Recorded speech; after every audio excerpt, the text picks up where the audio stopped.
1947 में भारत को अंग्रेजों से आजादी मिल गई, पर भूख की गुलामी से भारत को आजाद होना अभी बाकी था।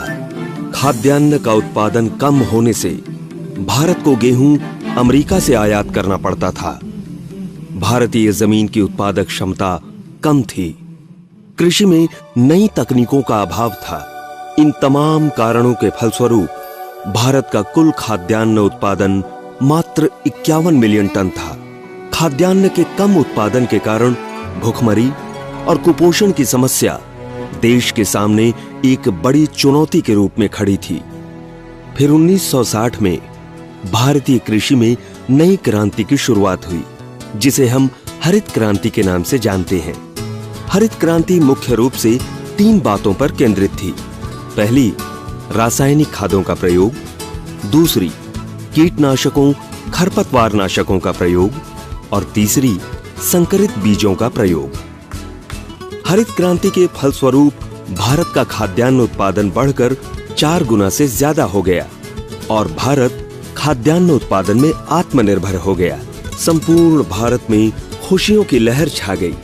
पर बीते हुए 60 सालों में भारतीय किसानों की सिर्फ रासायनिक खादों पर निर्भरता ने कुछ नई समस्याएं भी खड़ी कर दी हैं। अगर हम पिछले 10 सालों का रासायनिक खादों का प्रयोग और उत्पादकता को देखें तो वर्ष 2000-2001 से लेकर वर्ष 2010-11 तक जहां रासायनिक खादों का प्रयोग 68% बढ़ा, वहीं उत्पादकता में केवल 1.32% की बढ़ोतरी हुई है। इससे ये साफ जाहिर होता है कि पिछले 10 सालों में रासायनिक खादों का प्रयोग तो बढ़ रहा है, पर खाद्यान्न उत्पादकता नहीं बढ़ रही है। रासायनिक खादों के अंधाधुंध प्रयोग तथा जैविक खाद और फार्म यार्ड खाद के इस्तेमाल में कमी के कारण जैविक कार्बन व ह्यूमस की मिट्टी में गिरावट आई है। खेती संबंधित अन्य उत्पादों के ज्यादा से ज्यादा इस्तेमाल के बावजूद फसल की उत्पादकता नहीं बढ़ रही है।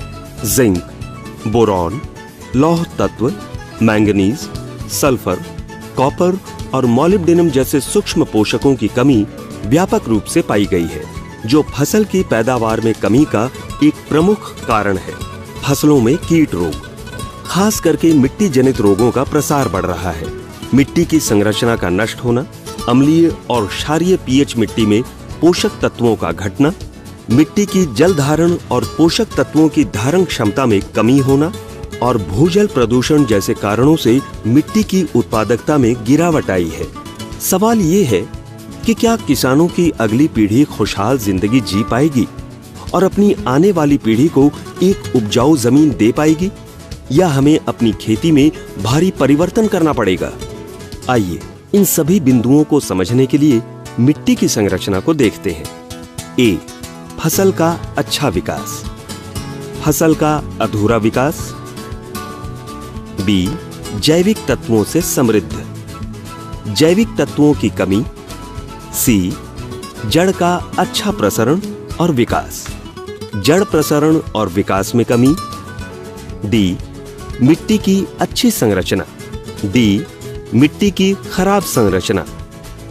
ई, पानी व पोषक तत्वों का अच्छा ठहराव, जल ठहराव में कमी। एफ, नमक संचय। जी, साधारण मिट्टी स्तर, कठिन मिट्टी स्तर। पिछले कई वर्षों से रैलीज इंडिया लिमिटेड हमेशा किसानों की समस्याओं के समाधान में अग्रणी रही है और इसी परंपरा को कायम रखते हुए टाटा रैलीज लेकर आया है एक आधुनिक, क्रांतिकारी, पर्यावरण अनुकूल, माइक्रो वर्धित अभिनव उत्पाद जियो ग्रीन। जियो ग्रीन अंतर्राष्ट्रीय स्तर का एक अनोखा और आधुनिक उत्पाद है। इसमें प्रयोग होने वाले सूक्ष्म जीव कल्चर को यूरोप से आयात किया जाता है। जियो ग्रीन को शक्कर उद्योग के उप उत्पादों से बनाया जाता है और इसे सभी तरह की फसलों में इस्तेमाल किया जा सकता है। मिट्टी और फसल के स्वास्थ्य में जियो ग्रीन सराहनीय सुधार करता है। जियो ग्रीन फसल उत्पादन को 15 से 20% तक बढ़ा सकता है। जियो ग्रीन का मुख्य लक्ष्य मिट्टी के स्वास्थ्य को कायम रखना और भविष्य की खाद्य उत्पादन की आवश्यकता को पूरा करना है। जियो ग्रीन राष्ट्रीय जैविक प्रमाणीकरण संस्थान यानी कि NOCA द्वारा मान्य है। जियोग्रीन एक स्थिर और परिपक्व उत्पाद है जो अंतर्राष्ट्रीय तकनीक के आधार पर निर्मित है, जिसको 3-4 महीने की अवधि के अंदर विघटित किया जाता है। जियोग्रीन में 70-75 विभिन्न लाभकारी सूक्ष्म जीव पाए जाते हैं।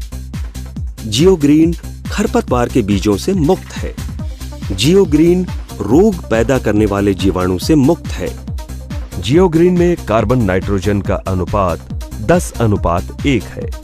जियोग्रीन अपने छोटे कणों के आकार की वजह से मिट्टी में तेजी से मिश्रित हो जाता है। जियोग्रीन में फास्फोरस, नाइट्रोजन, क्षारण और अन्य सभी आवश्यक पोषक तत्वों का मिश्रण है। जियोग्रीन एक स्थिर और परिपक्व खाद है जो मिट्टी में उपस्थित पोषक तत्वों को धारण करके फसल की पूरी अवधि तक उपलब्ध कराता है। जियोग्रीन अन्य खादों के विपरीत समान गुणवत्ता वाले कच्चे पदार्थ और निरंतर प्रक्रिया वाले तत्व प्रदान करता है। आइए अब देखते हैं जियोग्रीन से मिलने वाले फायदे। जियोग्रीन फसल की पैदावार बढ़ाता है।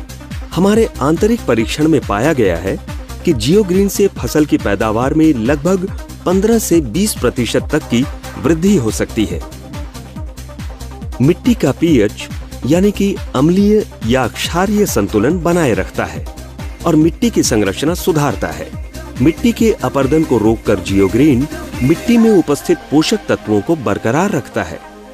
जियोग्रीन मिट्टी में नाइट्रोजन, फास्फोरस, कार्बन और ह्यूमस का एक अच्छा स्रोत है और मिट्टी में उपस्थित पोषक तत्वों को